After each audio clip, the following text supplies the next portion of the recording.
So when it comes to like raising quail, you have to remember that you're not going to necessarily keep them from fighting, so to speak, but you kind of mitigate it. And the way you do that is making sure that you don't overfill your cages and you have a proper male to female ratio, while also making sure they have easy access to both food, water, and hides if need be. I have more of a hutch setup than an aviary setup, but I see a lot of people with aviaries that do have a lot of hides so that their quail can get away from each other, especially when they're getting picked on. When it comes to my male to female ratios, I try to have 5 hens per every rooster at the low end. With that being said, I definitely do have a rooster that is getting picked on right now. My little Celadon rooster is getting little bald spots on the back of his head and neck because him and my Italian rooster have been fighting. My Italian rooster is by far supreme in the fight between the two roosters when it comes to size and color. So he's going to continue breeding my hens, and in this next cycle of hatchlings, I'll choose a new rooster out of them. I also plan to switch my roosters out every 6 months or so. It helps with reproductive purposes, but also shakes the dynamic up a little bit. My hens, for the most part, get along with each other, and when it comes to putting new hens into the brood, what I do is I will take out all of the old bedding, clean the enclosure, and throw everyone back in. They're kind of dodo brains, so if I do that, they forget who was actually in the enclosure with them, and it's less likely to have them scalp each other.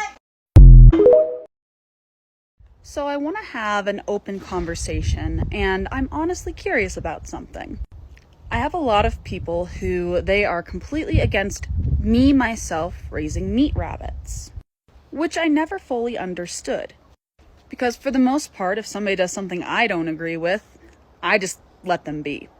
Because just because I don't agree with something doesn't make it wrong. So for people who don't agree with me, honestly, not from a standpoint of emotion or your own opinion, because that's fine for you, but not for everyone else, why shouldn't somebody raise meat rabbits? I don't want to hear about cuteness factor. I don't want to hear about the fact that rabbits are for pets because for thousands and thousands of years, they have been raised in hutches. We're finding research out that the ancient Romans were doing it. It was just popularized by those monks. Rabbits are extremely sustainable and able to be raised in a very small space, meaning that not only can I do it on a large property, somebody in the suburbs or in a city could do it easily. It's also great for an environment like I am in, where my grow season is lucky to be 90 days, but honestly, it's probably closer to 60. It allows people to feed their families, it's sustainable. So again, in an open communication standpoint, why shouldn't somebody raise and eat rabbits? And if you have points like protein poisoning, I'm going to want the study. Because if you know about that study, you know it's not accurate. I'm also going to say that if you're being a complete and utter asshat in the comments, I'm just going to delete your comments and block you. I want to have a good conversation. Let's talk to each other and figure out why it is that you think you have the right to tell somebody else what to do when it's not a bother to you. So my theory on nesting boxes and cleaning them is that I just kind of let the nesting box be till about 2 to 3 weeks when the babies are already like leaving the box. And then I'll switch over the stuff inside the box, like the litter and everything, so that's nice, fresh, and clean. The only time I kind of change my opinion on this is if mom is sitting excessively in the nesting box and kind of using it as a litter box while her kits are in it. Some moms are just bad moms. But if she's doing that, I will frequently check the nesting box and I might need to change it out sooner. It's kind of up to you what you decide to do, but I will say if you keep your nesting box clean, you don't have to deal with other issues such as nest box eye or a higher attrition of kits. So for those of you who weren't here last year, my husband built me some raised beds. They were just some simple raised beds he put in the side yard and built, and this year he wanted to tear them out because he wanted to flatten that area down. When he did this, he said he was going to build me new raised beds and not to worry about it. Well, he never built me raised beds. Instead, him and his friend built me a greenhouse. These aren't raised beds. These are glorious. So in case anyone was wondering why it always seems like my daughter has the better show stock than I do, it's because of this. She gets first pick of all of my litters, and she always seems to steal the best one out of every litter. So this little blue kit is the best looking kit out of my litter of Solstice and Brownie. But not only that, this is a Vienna marked kit. I'm talking, he has some icy blue eyes like you wouldn't believe. Like, this little doe is going towards my Blue-Eyed White program.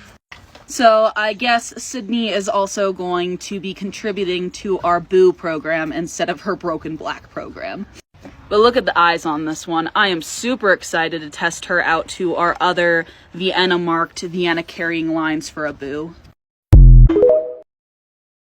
Get our animals ready for their show on Saturday. I'm trimming nails, doing a final weight check to make sure they are in their correct weight category, and I am super excited for this rabbit right here. This is my junior silver fox buck. His name is Wiley. He's going to be going to his debut show this Saturday, and he's kind of true to his namesake in that he's kind of uptight, kind of a little on the wiry side, but when he wants to be, he is the sweetest little buck. But I'm really excited because he has a beautiful high point. He has a wonderful depth, especially for only being about 3 months old. So super excited to see what a judge has to say about him. I will say that I had Tealstone Homestead comment on my video about my silver foxes, and she did say that Wiley was her preferred two over video, and you know, obviously it might be different in person, but that made me like super excited because even though Wiley is a bit of a wild card for his attitude because he's still a little flighty because he's a baby, super excited, just so excited to see how he does. So I look forward to that on Saturday, and I'll have some videos coming out about the show coming up, but this is my little man. My flighty, wily little man. Alright, so like the world's fastest breakdown on how I do incubation when it comes to quail. I will collect my quail eggs for 7 to 10 days and put them in a little basket. I will then candle those eggs and make sure there are no cracks in them. After that, I throw them in my incubator on an egg turner, where they will stay for 15 days at 55% humidity at 99.5 degrees, or as close as I can get it without too much fluctuation. In note, I have a little giant styrofoam incubator, so I keep it in a corner so I don't have drafts. On day 15, I will pull all the eggs out and I will candle them to ensure that there are actually little chicks that are alive and growing in there. Then into my incubator, I will put all of the chambers of water full, 2 sponges, and a wet washcloth. And I will return the eggs into the incubator on the sticky cupboard stuff, so that you don't have to deal with splay leg when they're hatching. Then we wait. I don't know why I felt the need to do that, I just really did. I will wait a whole 48 hours for the first round of hatchlings to come out before I'll start removing them from the incubator. I will at that point re-wet the sponges, refill the chambers, and re-wet the washcloth and see if any more will hatch in the next 24 hours. If I go 12 hours without any of the eggs hatching, I will then start opening the eggs to either give help to some weaker chicks or see that, you know, they didn't survive the hatching process. The big thing that was drilled into my brain by my friend is to not open the incubator when you see pipping shells because the membranes will vacuum seal on the chicks and kill them. So yeah, after about 3 days of that, we call it good on what's gonna hatch. We give the incubator a day to, sanitize it and let it dry before we once again reheat it to the appropriate temperature and put the next round of eggs in. So the whole process takes anywhere from 18 to 20 days. Went out to do the nightly feed, and it looks like Penguin had her very first litter of babies. There are 6 in all. We have this one that looks like he's going to be a broken black and look identical to Dad. This beautiful little spot patterned baby. Not sure if this is going to be a Roo or a Charlie. It looks like there is some color on the ears and around the eyes. This looks like it's going to be a magpie or a harlequin. That's interesting. I didn't know that either of them carried that.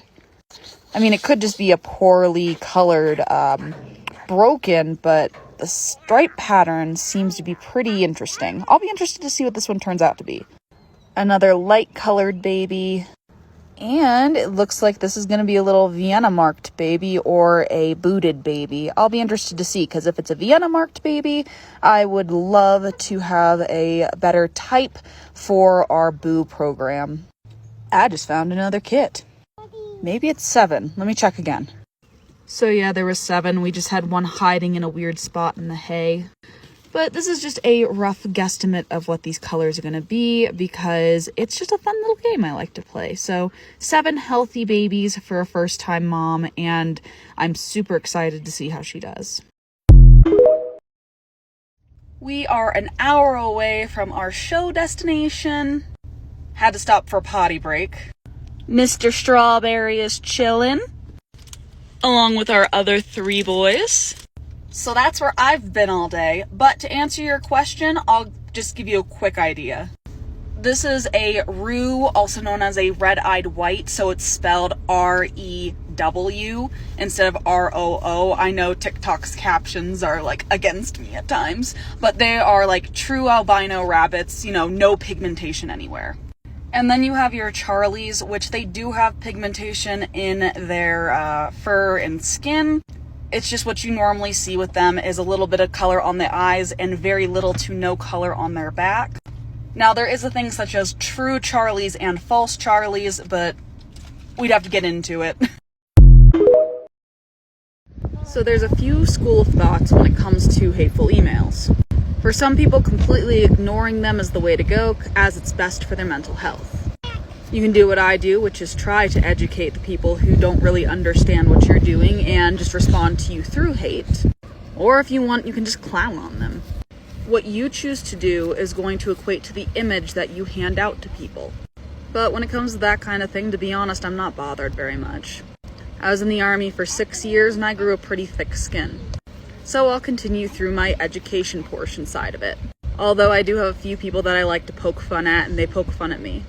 Whatever the case may be, I have found that if you keep things respectful, calm, cool, and collective, you can get further in your education than if you are reactive.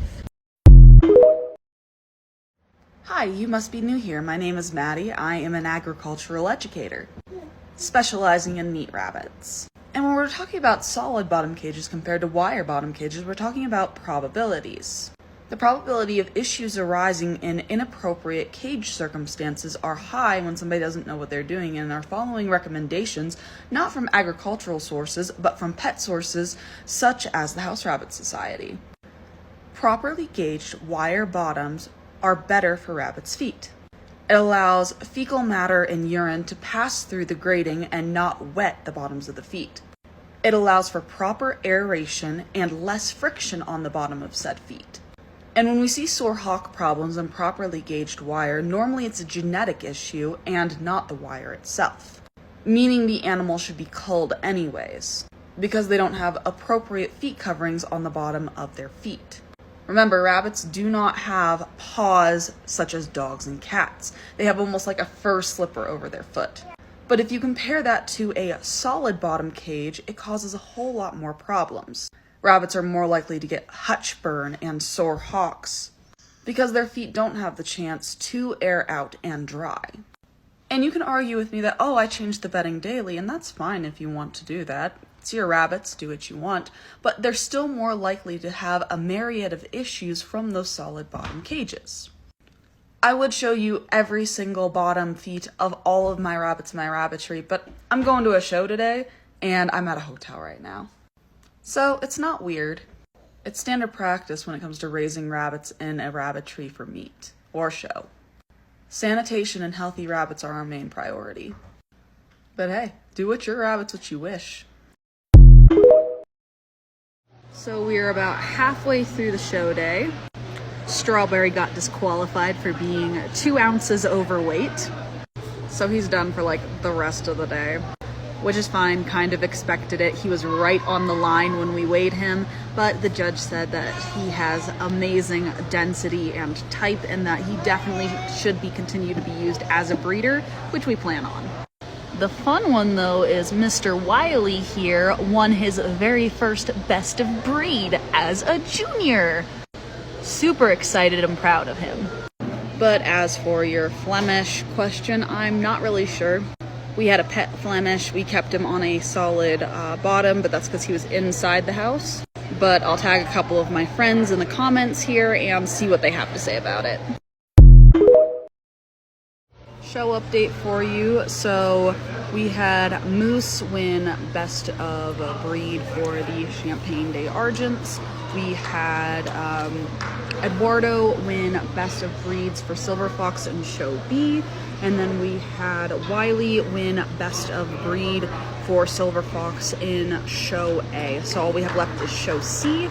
And in that show, we will have Wiley and Eduardo in the same show. So we'll see how they do against each other and see how they place. And then we'll have best of show competition coming up soon. I also put in a raffle for 3 Beverins. Not smart of me. Maybe I'll get it. It was only 50 cents. I mean, 3 rabbits for 50 cents. We'll see what happens.